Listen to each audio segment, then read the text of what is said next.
Jadi kalau zikir itu sudah kuat dalam diri kita, ya sudah menghadirkan esensi zikir dalam diri kita, yang dilihat semuanya itu semua anugerah Allah Subhanahu wa taala. Jadi saat dia gembira itu dia bersyukur, dan saat dia sedang mengalami duka dia bersabar. Semua sama sebagai ibadah. Semakin kenal, semakin dekat, semakin mudah. Kadang belum minta sudah diberi. Ada yang orang belum berucap, Allah sudah berikan. Sehingga ketika menghadapi masalah yang sama, ringan, bukan gak punya masalah, akan dihadapi, diringankan oleh Allah.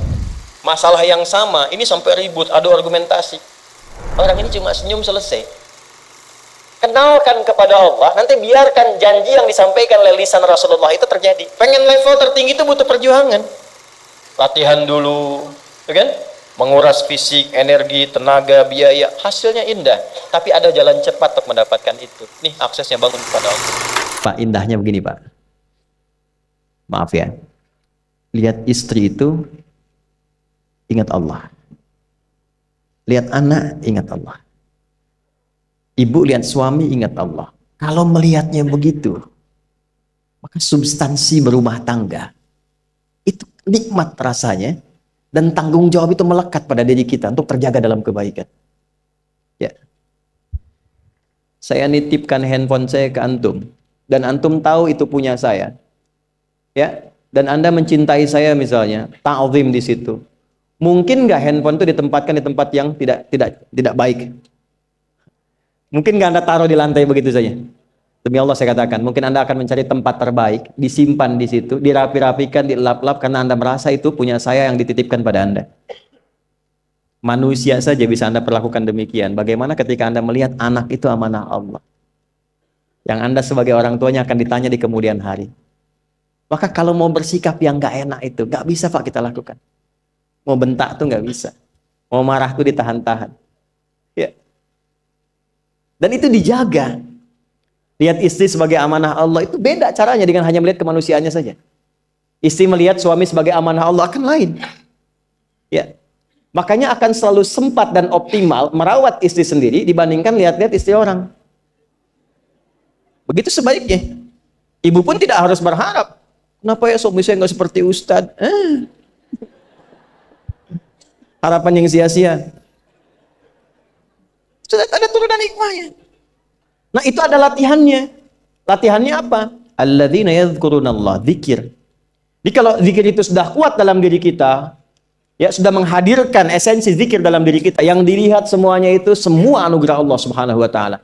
Jadi saat dia gembira itu dia bersyukur, dan saat dia sedang mengalami duka dia bersabar. Semua sama sebagai ibadah. Ajaban li amril mu'min. Kalau sudah seperti itu, kata Nabi, perkara hidupnya mengagumkan, gak ada keluhan. Itu latihannya zikir. Nah, zikir ini di Quran diturunkan dalam bentuk yang pokok berupa amalan ritual. Karena itulah semua bentuk amalan ritual disebut dengan zikir. Jadi kalau kita ingin hadirkan sifat tadi, maka cara pertama tingkatkan ibadah ritual. Salat. Apalagi? Al-Quran. Saya ambil dua dulu lah, supaya nggak banyak-banyak dulu. Yang pokok salat yang kita lakukan tiap hari. Tinggal kuantitas dan kualitas kita tingkatkan. Maaf, lihat sini baik-baik. Salat itu di Al-Quran disebut dengan zikir. Dalilnya Quran surah ke-20 ayat ke-14. Dan langsung disarikan dengan fungsi ibadah. Sebagai fungsi hidup kita. Sudah? Perhatikan baik-baik. Innani anallah. La ilaha illa ana fa'budni wa aqimis salata lidzikri. Itu dalilnya. Sayalah Allah, kata Allah. La ilaha illa ana, tidak ada Tuhan yang layak dipertuhankan dan layak disembah kecuali saya, Allah.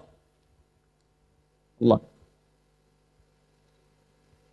Bagaimana kenal Allah sebagai Tuhan? Ya, yang layak disembah, yang harus dipertuhankan, kenalnya bagaimana? Mendekatnya bagaimana? Fa'budni, sembah saya supaya kamu kenal saya, dekat dengan saya, tahu saya. Bagaimana caranya? Wa aqimis shalah, tunaikan salat. Jadi kalau pengen dekat dengan Allah, terkoneksi kepada Allah, tersambung, punya sifat tawakal yang kuat, nih tingkatkan salatnya, tambah. Makanya tiap hari kita sholat 5 waktu itu untuk membangun konektivitas dengan Allah. Sebab kalau sudah dekat, aksesnya pun terbuka semua. Itu maksudnya. Anda dekat dengan pimpinan, akses di perusahaannya kan mudah untuk diakses. Ya kan? Kita punya kenalan yang kuat, yang punya sesuatu, aksesnya mudah dibuka. Kita kenal Allah dan dekat dengan Allah, apa yang sulit bagi Allah. Dan ini kita yakin. Nah sekarang Allah kasih jalan. Coba lihat orang-orang dulu. Ya. Mereka ketika akan melatih dirinya untuk tersambung kepada Allah, sholat semua, termasuk para nabi, rasul. Tapi dahsyatnya, ketika ada apapun dalam kehidupannya, yang sulit Allah mudahkan. Minta langsung dikabulkan. Dan sangat luar biasanya, seringkali terjadi mintanya lewat sholat. Nabi Zakaria itu kan dihukumi istrinya oleh medis itu menopause dan mandul. Maaf, nggak mungkin punya keturunan. Kapan mintanya? Dalam sholat. Mohon sama Allah. Dan itu dikabulkan. Dan diabadikan di Quran dengan surah yang sama, Ali Imran ayat 38 sampai 39. Hunalika da'a Zakaria rabbah qala rabbi habli min ladunka dzurriyyatan thayyibah innaka sami'ud du'a. Ya Allah, mereka mengatakan aku nggak mungkin punya keturunan. Mereka mengatakan istriku punya keterbatasan. Maka aku memohon kepadamu yang tidak punya batas dalam pemberian. Engkau yang maha mendengar. Kalau kepada yang maha mendengar doa saya tidak dikabulkan, mohon tunjukkan kepadaku lewat sholat ini ya Allah, dengan cara apa lagi dan kepada siapa aku mesti memohon. Itu nggak nunggu lama, permohonan selesai turun jawaban ayat 39-nya. Fanadathul malaikatu wa huwa qa'imun yusalli fil mihrab. Turun malaikat mengabarkan engkau dapat kabar gembira akan punya anak, langsung namanya dikasih Allah Yahya. Annallaha yubasyiruka bi Yahya. Artinya hidup yang mustahil menurut manusia, lahir dari rahim seorang perempuan, maaf, yang divonis monopause dan mandul, bayi yang hidup, kata Allah nggak ada yang mustahil, lahir dan terjadi itu. Yahya, John, lahirlah. Kapan terjadinya? Saat sholat. Karena itu saat dipanggil sholat, itu isinya tuh kan doa semua. Silakan ngecek, isinya doa semua. Dari mulai takbir, sujud sampai salam, isinya doa semua. Dan itu konektivitas kita dengan Allah, minta. Kapan itu bisa terkabul dengan cepat doanya? Kapan selesai urusan kita? Kalau koneksinya bagus. Makanya disebutnya zikir, yang terhubung, yang nyambung.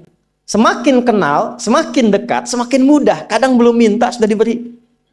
Ada yang orang belum berucap, Allah sudah berikan. Sehingga ketika menghadapi masalah yang sama, ringan. Bukan nggak punya masalah. Akan dihadapi, diringankan oleh Allah. Masalah yang sama, ini sampai ribut, adu argumentasi. Orang ini cuma senyum, selesai.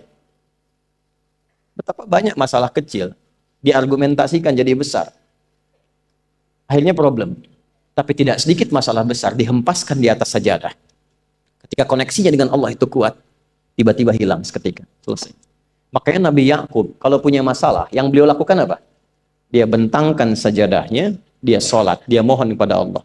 Itu dilestarikan di Quran surah ke-12 Yusuf ayat ke-86. Aku tuh kalau sedang punya masalah apapun, yang aku bangun konektivitas dengan Allah. Innama ashku bathi wa huzni ilallah. Saya curhatnya cuma sama Allah. Ini Pak, ini bagian pertama. Nah, jadi kalau ingin semakin kuat, sampai ada masalah diringankan, mau kerja dibukakan pintunya, itu ada jenisnya. Yang pokok ada 5 waktu, 17 rakaat. Yang detil itu ada pada sunnahnya. Dan itu hebatnya dalam Islam. Dijelaskan caranya, disebutkan tujuannya, dan diterangkan hikmahnya. Contoh. Kita sekarang jam berapa? Jam 9.20. Di waktu saat ini ada waktu sholat disebut dengan sholat duha.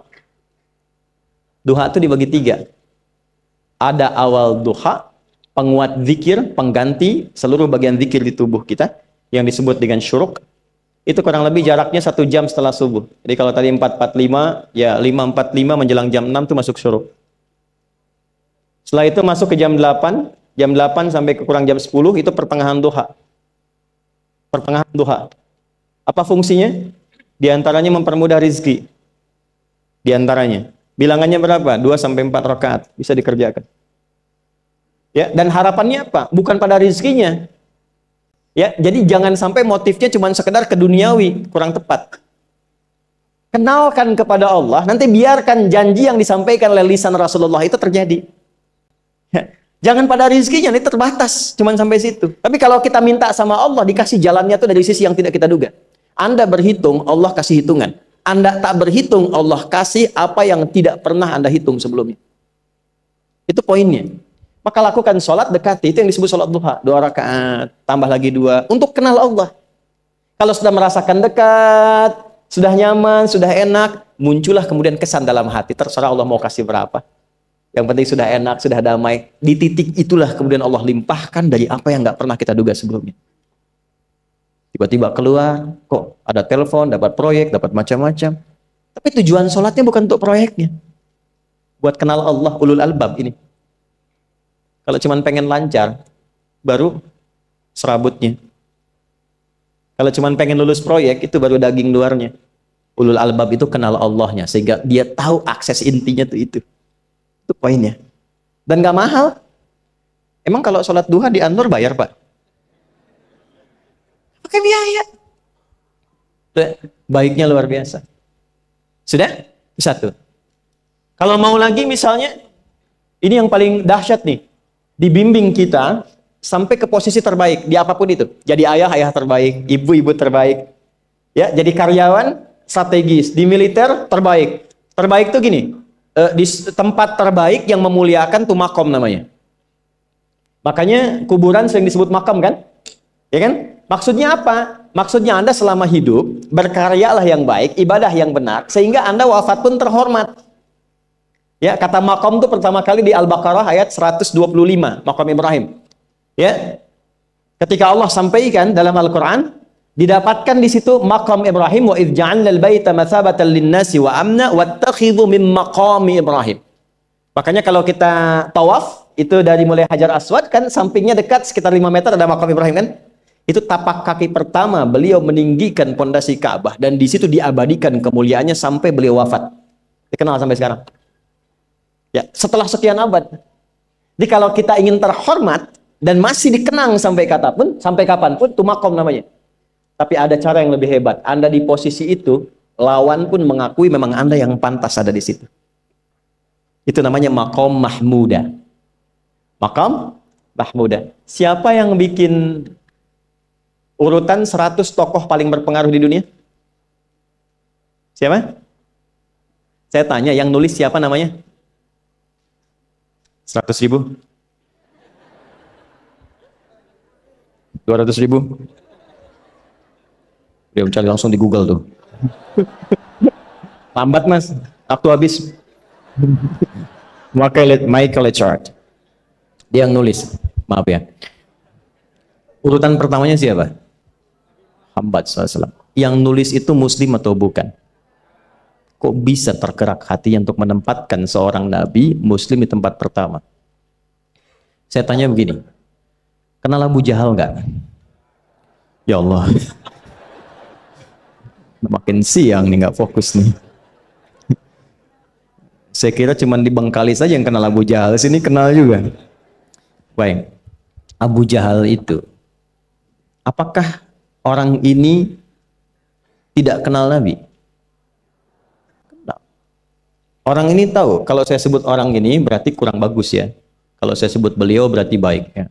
Abu Bakar saya sebut beliau, Abu Jahal orang ini. Maksudnya Abu Jahal. Apakah orang ini tidak tahu kalau Nabi itu mulia? Nabi unggul. Nabi hebat kan? Jadi mengakui sebetulnya Nabi unggul. Dan gulat dengan Nabi itu dalam olahraga kalah. Dia tahu Nabi itu kuat. Ya. Di dalam cinta juga tahu Nabi paling unggul. Abu Jahal melamar Sayyidah Khadijah ditolak, Nabi nggak lamar, Sayyidah Khadijah minta dilamarin. Ya. Dari sejak itulah dia nggak mau tahu semua yang dari Nabi, pokoknya semua harus jelek. Walaupun dia tahu itu baik. Nggak kenal, sampai nggak menanamkan pada dirinya nggak ingin kenal kebaikan Nabi. Nggak ingin kenal pada sesuatu, itu jahlun namanya. Jadi kalau ada mbahnya yang paling bodoh, yang nggak pengen tahu, itu Abu Jahal namanya. Maka sejak saat itu orang ini disebut dengan Abu Jahal. Tapi Abu Jahal pun itu meyakini kebenaran, kekuatan Nabi, cuman karena iri saja. Gitu. Tapi dia nggak bisa nolak. Menilai seseorang di tempat terbaik yang kita nggak bisa nolak dan mengakui memang dia orang yang terbaik, itu namanya maqam mahmuda. Tahukah Anda, jalan untuk mencapai maqam mahmuda itu nggak akan mungkin kita dapatkan kecuali mendekati yang punya semua maqam, yaitu Allah Subhanahu wa Ta'ala. Dan jalannya lewat sholat. Itu lewat sholat. Tapi karena ini levelnya istimewa, tingkat tertinggi, ya prajurit pengen jadi komandan terhebat yang diakui, nggak ada orang nyoal. Di kepolisian pengen jadi pimpinan yang baik dan semua mengakui sehingga nggak ada yang nyoal. Di perusahaan pengen jadi pimpinan yang ideal, ya semua mengakui, nggak ada yang nolak. Itu maqam mahmudah. Jalannya apa? Ternyata nggak pakai uang, nggak pakai koneksi-koneksi yang tidak jelas. Koneksinya dibangun dengan Allah sehingga Allah melembutkan hati semua orang itu untuk menetapkan dia yang terbaik. Sholat. Karena levelnya tinggi, dinaikkan dari sekedar sholat fardu.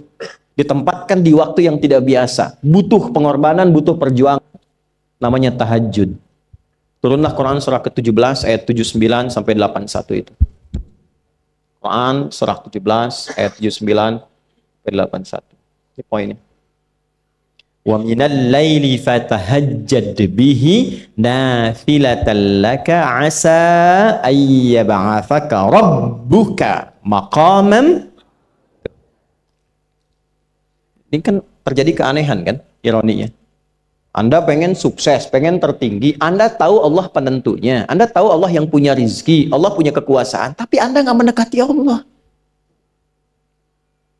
Terus yang dipakai cara-cara salah, kenapa harus korupsi?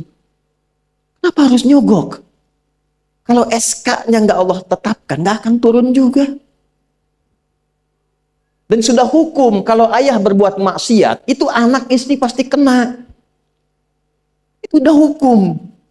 Makanya saya mohon ya para ayah itu kalau mencari nafkah, cari yang benar. Kasihan anak Anda yang di SD. Harus berhenti sekolah. Maaf, bukan anak Anda, maksudnya anak orang lah. Kenapa harus korupsi? Maka ketika ada tawaran sogokan yang nggak bagus, tuh yang dibayangkan tuh itu bukan cuma proyek jalan dapat uang banyak, tuh anak-anak tuh bahaya. Ke sekolah disebut anak koruptor, sedih. Istri nggak sanggup keluar belanja. Tuh pikirkan, itu sudah hukum. Sudah hukum. Anak juga begitu. Kalau mau berperilaku, ingat orang tua. Sebab ketika tidak baik, orang tua pasti kena. Anak di sekolah berantem, yang dipanggil siapa? Orang tuanya. Itu selalu terikat. Di rumah tangga itu selalu begitu. Karena nafas itu terikat. Semua saling mengikat. Babnya itu jelas. Nah, balik ke sini. Kalau ingin tingkat yang tertinggi, dekati pemiliknya Allah. Ini. Makanya tuh harus punya itu. Itu ringan kalau sudah punya itu tuh Allah. Saya punya Allah. Kita mau apa? Takut hidup. Nabi ditodong pakai pedang. Siapa yang menyelamatkan Muhammad sekarang? Ringan Nabi jawab, Allah. Jatuh pedang. Dibalik, kamu siapa yang menyelamatkan kamu? Bingung. Dan punya Allah itu luar biasa. Nah, ini yang harus tanamkan pada jiwa. Punya Allah sebagai Tuhan. Kalau sudah dekat, kenal, baik dengan itu, akses mudah semua. Dan yang paling indah itu apa? Menerima apa yang Allah tetapkan. Hari ini nggak dapat, alhamdulillah. Saya masih dikasih jalan. Alhamdulillah, besok belum dapat. Ada akumulasi, paham. Nah itu nggak mungkin bisa dapat rasa itu. Salah satunya, ikhtiarnya apa? Nih tahajud. Dan hebatnya kenapa sholatnya disebut tahajud? Tidak disebut sholat hajat. Ada hajat, ada tahajud, beda. Hajatun, hajada, hajadun, ada tahajjada ya tahajjud, tahajud. Beda.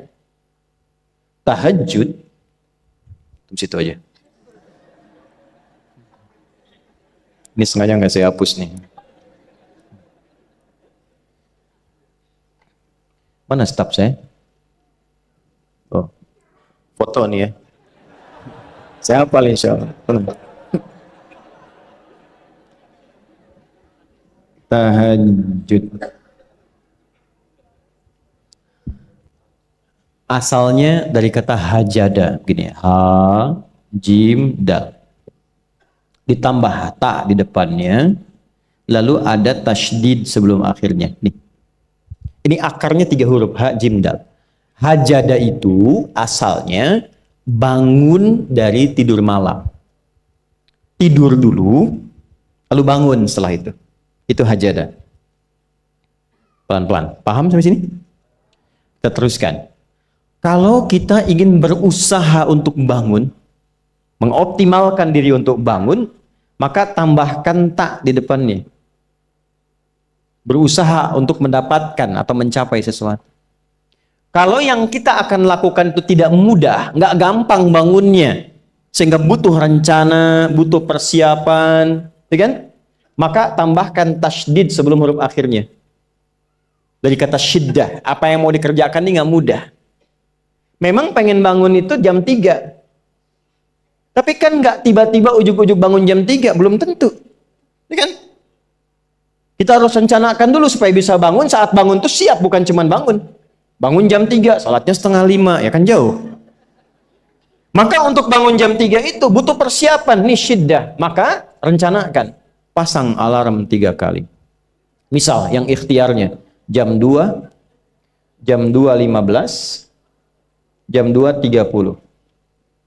Alarm jam 2 untuk mematikan alarm yang kedua. Gitu kan? Yakin saya Anda kalau pasang alarm malam tuh nggak satu, yakin?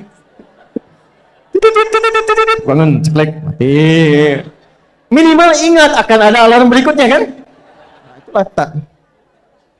Allah itu sudah tahu modus-modus kita itu. Karena alim maha mengetahui. Detailnya kan kita lakukan kan Allah sudah tahu. Alarm yang kedua membangun kesadaran paripurna. Peringatan kedua. Kalau pengen bangun, enggak tertidur. Maka ketika sampai pada alarm ketiga, sudah sadar kita. Oh. Bapak Bu, alhamdulillah. Lebih baik telat daripada enggak sama sekali. Bangun. Ini. Kalau kita tarik ke implementasi hidup, pengen level tertinggi itu butuh perjuangan. Latihan dulu, kan? Menguras fisik, energi, tenaga, biaya, hasilnya indah. Tapi ada jalan cepat untuk mendapatkan itu. Nih aksesnya bangun kepada Allah. Gitu. Kalau kita tingkatkan ini, itu luar biasa. Jadi itu. Jadi. Nah, kalau ini terus ditingkatkan, nanti membangun value yang terasa. Ada nilai-nilai yang terasakan, kita merasa lebih dekat dengan Allah. Yang biasanya tadi dipanggil azan baru ingat sekarang, baru selesai subuh udah ingat isya. Nanti isya bagaimana? Itu kan urutkan. Tapi tetap zuhur juga, zuhur, asar, maghrib, isya. Waktunya kenal jam berapa. Bahkan dipetakan, saya nanti akan ke sini, masjid yang terdekat di situ. Jadi lihat peta itu, ya lihat peta jalan. Saya nggak sebut nama supaya nggak endorse. Itu lihat peta jalan. Itu dia petakan, saya akan sampai di situ jam berapa, durasinya berapa, masjidnya di mana. Kalau tertinggal di situ, di sini saya sholat Jumatnya. Sampai ke situ. Nah, value yang membuat kita semakin meningkat dekat dengan Allah, itu takwa namanya. Takwa. Disebutkan sebanyak 240 kali dalam Al-Quran. Nah, intinya itu ini nih. Jiwa takwanya. Kalau ini sudah ada, Allahu Akbar. Silahkan Anda keluarkan semua kata-kata takwa di Quran. Tidak ada kecuali yang indah semuanya. Quran surah 65. 65 itu babnya bab tolak. Surahnya At-Tolak. Tolak itu persoalan terbesar di rumah tangga. Nggak akan bisa terjadi yang demikian itu kalau ada takwa di dalamnya. Nyambung. Kalaupun mesti terjadi, itu spirit takwa mengarahkan pada yang terbaik. Makanya di ayat kedua di ujungnya, sampai ke ayat 3, apa yang terjadi? Di rumah tangga itu kan cuma 2 babnya. Satu masalah dari komunikasi, yang kedua materi. Perhatikan, wa may yattaqillaha yaj'al lahu makhraja wa yarzuqhu min haitsu la. Siapapun yang mampu meningkatkan takwanya kepada Allah, pakai man tuh, setiap personnya. Suami, istri, ayah, ibu, anak, satu keluarga mencoba meningkatkan takwa. Dia tahajud, bangun semua ingatkan. Bangun semua tahajud, salat duha, yuk ingatkan dimanapun. Alhamdulillah. Apa yang terjadi ketika dilakukan? Apa jawab Allah? Yaj'al lahu makhraja. Enggak pakai alif lam, makhraja. Masalah apapun yang engkau alami. Suami berangkat ada masalah. Ada masalah umum yang semua orang mengalami itu. Tapi yang ini enggak. Kena macet, ada macet dia mau berangkat, tiba-tiba diarahkan, jangan lewat situ Pak, macet, Bapak kesini aja. Ya. Pak ikut kami saja Pak, tiba-tiba patwal datang, ayo ikut. Ya, itu bisa terjadi. Wa yarzuqhu min haitsu la yahtasib, bahkan rezekinya pun itu datang dari sisi yang nggak diduga. Nggak nyangka ya, emang nggak sangka datangnya. Ya, habis sholat tiba-tiba telepon masuk, belum selesai proyek ini ada permintaan itu. Beda istidraj dengan takwa itu lain. Kalau istidraj itu bertambah tapi lupa Allah. Hati-hati. Proyek nambah, sholat lupa. Hati-hati. Hati-hati ya. Pekerjaan menambah, omset nambah, tapi nggak pernah bisa ngaji. nggak pernah mampu sholat. Hati-hati itu. Dan paling bahaya kalau itu nambah terus sehingga membuat lupa semua ibadah. Itu istidraj namanya. Istidraj. Ancamannya akhirat tuh, hati-hati. Segera ingat, segera ingat. Tapi kalau semakin nambah, semakin ingat Allah, itu anugerah. Karena Allah telah menilai hamba ini paham menjalani kehidupan, sehingga dia ngerti. Makanya Utsman, Abdurrahman bin Auf, setelah masuk Islam, hartanya makin nambah. Karena kenapa? Karena telah dinilai layak mengelola harta, paham cara mengelolanya. Dapat segini, alokasikan ke sini. Dapat segini, alokasikan ke sini. Pak, di mana logikanya? Ada 600 truk hasil usaha. Bapak punya 600 perusahaan. Satu perusahaannya itu bergerak di bidang misalnya logam mulia. Ya, ada emas, ada berlian, ada macam-macam dan sebagainya. Satu kali, Anda berhasil mendapatkan kurang lebih 600 truk logam mulia di dalamnya. Mau datang kemudian ke tempat Anda di jalan. Tiba apa yang terjadi? Ada komen tetangga kepada Anda. Misal, komennya nggak langsung, cuma ke teman tetangga Anda dengar. Waduh, Pak Asep hisabnya luar biasa kayaknya ya. Hisabnya, bukan berliannya. Hisabnya luar biasa, terus nyampe di telinga Anda. Kira-kira ketika mendengar itu respon Anda apa? 100.000? Bingung kan? Bingung. Lihat Abdurrahman bin Auf, jazakallahu khair. Datang 600 kafilah pakai unta. Isinya semua emas, berlian, perak, macam-macam. Heboh Madinah, bum bum bum bum bum bum bum. Tiba-tiba Sayyidah Aisyah komen radhiyallahu taala anha. Beliau kan yang terdekat dengan Nabi, satu istri Nabi SAW. Jadi kalau sudah ring satu Nabi, ada yang komen, kita tuh cuman 3 sikapnya. Like, share, and subscribe. Gak usah ikut komen lagi. Sukai, share, subscribe. Ikuti jalannya. Apa komennya? Secara singkat, kama qalat. Aku pernah mendengar Nabi SAW mengatakan, Abdurrahman bin Auf itu agak lambat hisabnya. Ya, selamat-lambatnya cepat juga dibanding kita kan? Ya? Maksudnya apa? Ingin menggambarkan betapa banyak kekayaannya. Scan, checklist, semua. Ketika mendengar komen itu, apa kata Abdurrahman bin Auf? Saya jadikan semua yang baru datang itu saya sedekahkan semua untuk orang Madinah. Supaya mempercepat hisabnya itu. Saya sedekahkan semua. Bisa nggak begitu?